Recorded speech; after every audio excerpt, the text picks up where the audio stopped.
The comment came out of nowhere, hanging in the air like toxic smoke. We were at a family barbecue, celebrating my daughter Lily's 16th birthday. My brother-in-law, Tom, had one too many beers when he looked at Lily, then at me, then back at Lily. "Strange how she doesn't really look like you, Mikey said, chuckling. "Not a single feature. Takes entirely after her mother's side, huh?"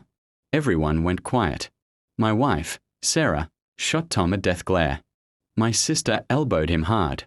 Tom, realizing his mistake, mumbled an apology and wandered off toward the cooler. But the damage was done. I'd never thought about it before. Lily had Sarah's dark curly hair and brown eyes, while I was fair-haired and blue-eyed. Genetics work in mysterious ways, right? I'd never questioned it. Until now. That night, I couldn't sleep. I lay next to Sarah, watching her breathe, feeling a distance I'd never experienced before. 16 years of marriage, 16 years of raising Lily together. And suddenly, I was staring at my wife wondering if she'd been lying to me all this time. The next few weeks were torture. Every time I looked at Lily, I saw a stranger. Every time Sarah touched me, I flinched internally. I started noticing things how Sarah would get defensive when I asked about her college years, how she changed the subject when I mentioned her old friend group. I became obsessed. I researched genetic inheritance, convinced myself that it was impossible for Lily to have none of my features. I started looking at old photos, comparing baby pictures of myself to Lily's. The more I looked, the more I convinced myself that Tom's drunk comment had uncovered a devastating truth. One night, after Sarah and Lily were asleep, I found myself on a DNA testing website. I ordered a kit, my hand shaking as I entered our credit card information. When it arrived, I waited for an opportunity. Lily left her hairbrush on the bathroom counter one morning, and I quickly collected a few strands, sealing them in the provided envelope. The wait for results was agonizing. 3 weeks of pretending everything was normal, of smiling at my daughter, of making love to my wife while feeling like I was betraying them both. I was living a lie, and I hated myself for it. When the email finally came, I opened it with trembling hands. The results were clear: 0% probability of paternity. I felt like I'd been punched in the gut. I sat at my desk, staring at the screen, as 16 years of memories flashed before my eyes. Teaching Lily to ride a bike, her first day of kindergarten, the father-daughter dances, the bedtime stories, all of it built on a foundation of lies. That evening, I confronted Sarah. I waited until Lily was at a friend's house, my heart pounding as I showed her the DNA results. Her face went pale. "You DNA tested her? Without telling me? Without her consent? Who is her father, Sarah?" I demanded, my voice shaking with rage and hurt. "How long have you been lying to me?" Tears streamed down her face. "It was one time, Mike. One stupid mistake before we got engaged. I was drunk. It was a rebound thing after we broke up briefly. I never thought, I never imagined who." I interrupted, needing a name. "David," she whispered. "My ex from college. He was in town for a weekend. We ran into each other, had drinks, and it happened. Then we got back together, and I found out I was pregnant. I thought it was yours. I really did. By the time I realized the timing was off, we were already married and planning for Lily. I was scared, Mike, terrified of losing you. So you lied to me," I said flatly. "You let me raise another man's child as my own. You stole 16 years from me." "I didn't steal anything," she cried. "I love you. Lily loves you. You are her father in every way that matters. Biologically, I'm not," I shot back. "And you knew that. You let me believe a lie." The fight escalated, words thrown like weapons. When Lily came home, we were barely speaking. She sensed the tension immediately, asking what was wrong. I couldn't bring myself to tell her. Not yet. The next few days were hell. Sarah and I existed in the same space, but the chasm between us grew wider.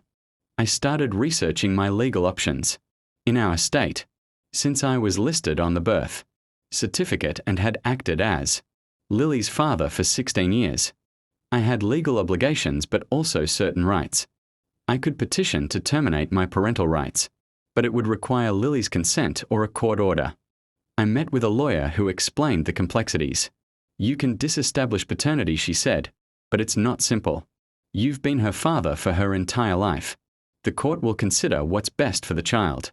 Not just what you want. What about the fraud? I asked. Sarah lied to me, yes, and that's reprehensible. The lawyer agreed. But the court's primary concern is the child's well-being. At 16, Lily is old enough to have a say in what happens next. That night, I sat Lily down. Sarah wanted to be there, but I insisted on speaking to our daughter alone. Lily, I began, my voice trembling. I need to tell you something that's going to be very difficult to hear. I explained everything: Tom's comment, my suspicions, the DNA test, Sarah's confession. As I spoke, I watched the light die in my daughter's eyes. When I finished, she sat in stunned silence, tears streaming down her face. "So you're not my dad?" She whispered, the words breaking both our hearts. "I am your dad, Lily," I insisted. "I've been there for you every day of your life. I love you more than anything, but not biologically," she said, her voice cracking. "Mom lied to you. And to me." "I'm so sorry," I said, reaching for her hand. She pulled away. "Did you ever suspect before?" she asked. Was I really that different? No, never, I assured her.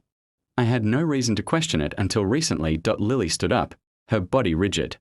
"I need some time," she said, walking to her room and closing the door behind her. Sarah and I tried to talk to her over the next few days, but she was distant, angry at both of us. She refused to see a therapist, insisting she was fine. But she wasn't. She started skipping school, coming home late, ignoring our calls. One night, she didn't come home at all. We called the police, frantically searching for her.